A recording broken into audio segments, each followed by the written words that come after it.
আস্তে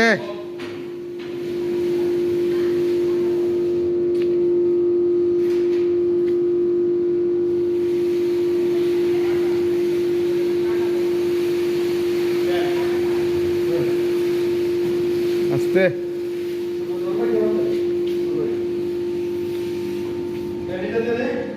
ভিতরে দিবেন কে?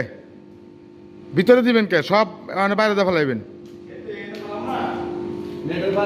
না, নেটের রিমোট দাইব, নেটের পাশ দাইব। রাউন্ডটা কতটুকু হয়? বড় হইলে তো ভালো হইব, আমার পিছন দা মাঝখান থাকবো, অসুবিধা কি?